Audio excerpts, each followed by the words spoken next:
A proposta da serpente é a humanidade. Veja, você...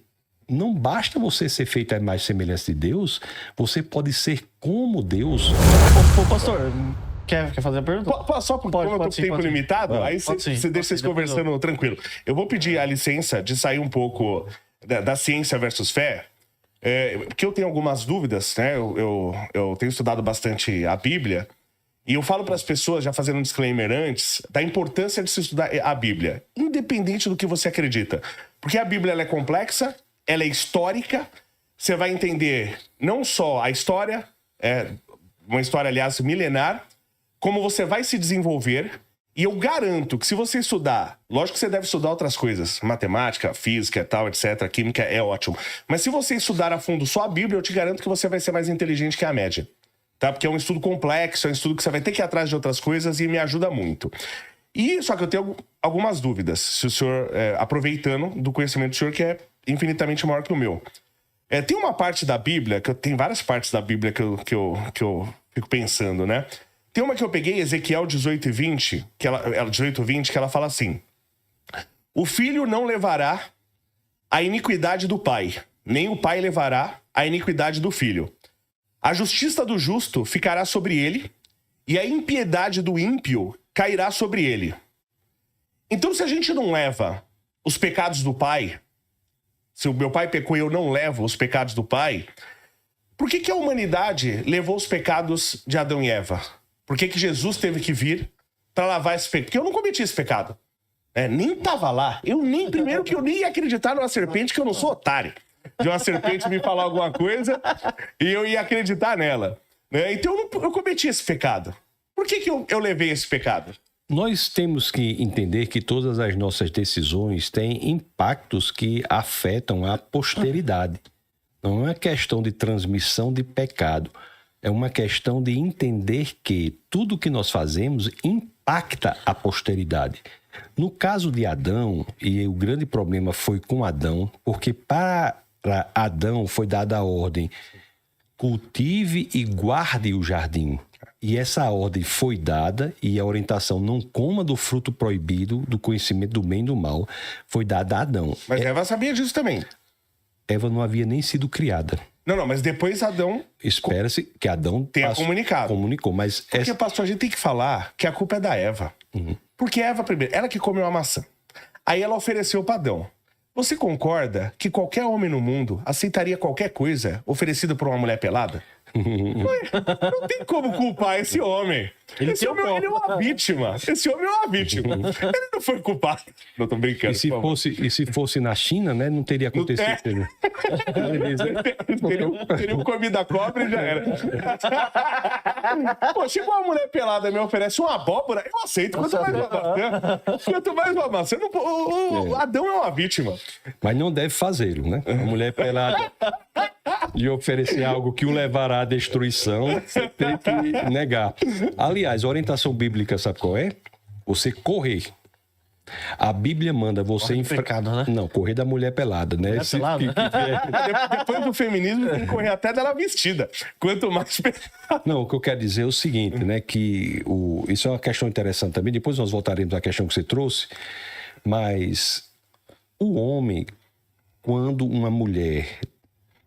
Você sabe que o levará à destruição. Um homem casado, por exemplo, vem uma outra mulher e tenta seduzi-lo. Aí não tem discussão. Para o levar à traição. A orientação da Bíblia é fugir, não é enfrentar. Claro. Mas a Bíblia manda enfrentar Satanás, enfrentar todos os problemas do mundo. Mais fácil o Satanás. Você pode enfrentar Satanás. Pode enfrentar todos os problemas do mundo, mas quanto à questão da sedução da mulher, você deve fugir. Porque a Bíblia diz que você não suportará se você não fugir. Sim. Todo adultério começa com pequenas coisas. Uma carona que não deveria ser dada, uma resposta a uma mensagem que não deveria ser dada. Verdade. Começa gradativamente e o tempo vai passando, você vai sendo envolvido por isso. Sim. Então, desde o começo, você deve fugir disso. É a orientação da Bíblia. Ou seja, a Bíblia está falando que nós homens não temos culpa, que a sedução da mulher é inescapável. Mas aí você tem que escapar. Mas no começo. Você tem que lembrar já dessa... É porque o pecado ele não é apenas uma escolha. Ele exerce um poder. Por isso que a Bíblia se refere ao pecado, a Bíblia começa sábia como escravo do pecado. Você só é escravo daquilo que exerce um poder sobre você. Sim. Então, cada vez que você cede ao pecado, fica mais difícil para você se libertar. Você consegue com a ajuda do Espírito Santo, mas não é fácil. Então, toda vida que você segue fica mais difícil para você se libertar. Então, você deve ter muito cuidado com o poder destrutivo do pecado. Certo? Mas no caso de Adão e Eva, eu tenho uma divergência no sentido de achar que cabia a Adão a responsabilidade sobre a família e sobre o jardim. A ordem foi dada a ele. Não deveria deixar Eva sozinha, conversando com o inimigo de nossas almas, já que a ele foi dada a missão de guardar o jardim. Em hebraico, o termo guardar traz o aspecto de fazer vigilância mesmo.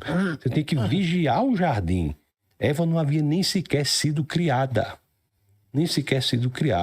Então, naquele momento em que Eva e depois Adão comem do fruto proibido, eles comeram do fruto do conhecimento do bem e do mal. O que é que isso quer dizer?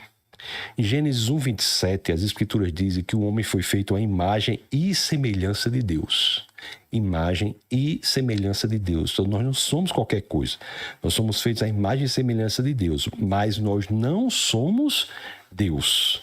A proposta da serpente é a humanidade. Veja, não basta você ser feito à imagem e semelhança de Deus, você pode ser como Deus, conhecedor do bem e do mal. O que é ser conhecedor do bem e do mal?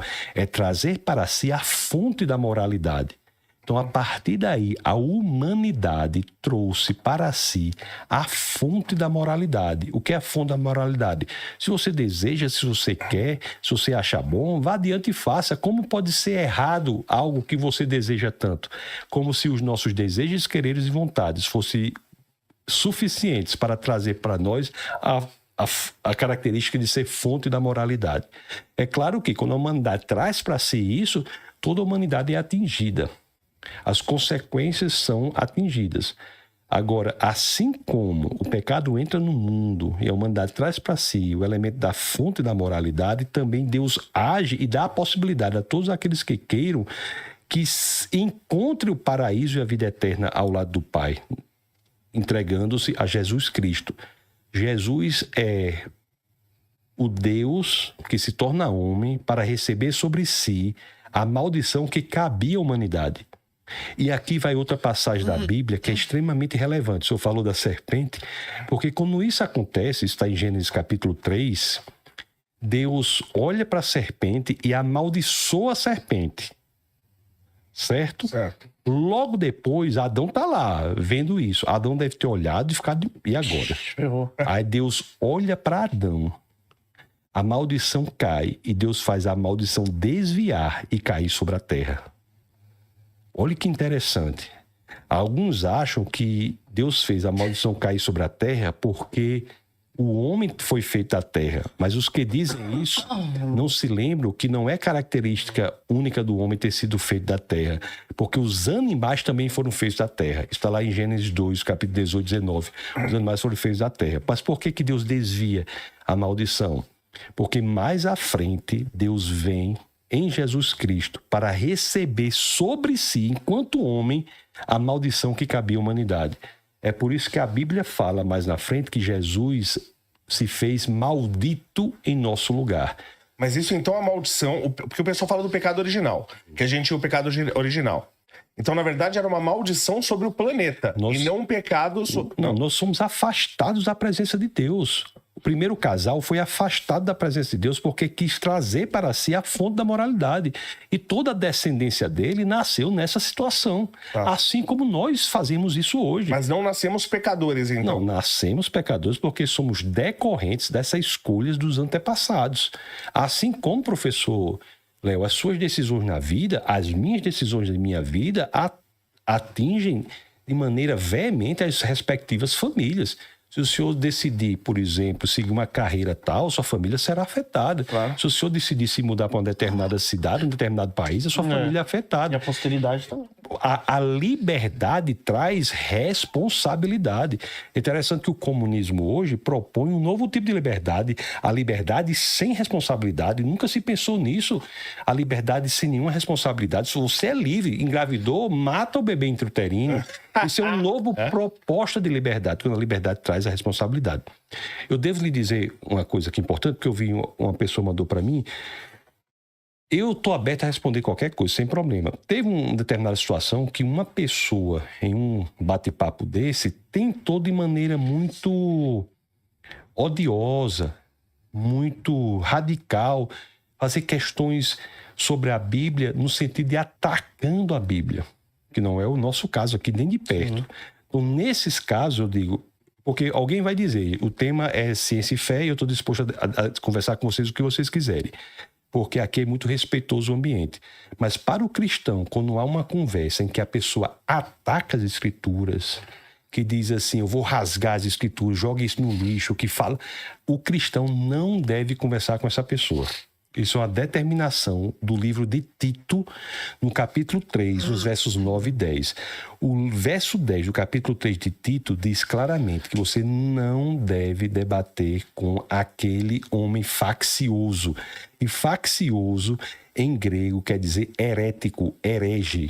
Então, isso, eu só deixar isso claro, porque vão dizer que eu estou respondendo perguntas fora do tema, que eu não fiz em outra situação, porque eu estava conversando com uma pessoa que estava emocionalmente transtornada e agredindo ferozmente as escrituras, mas que não é o nosso caso. Eu tenho o maior prazer, sabendo, se eu souber, responder e dar minha colocação para quaisquer que forem as situações, tá? Perfeito.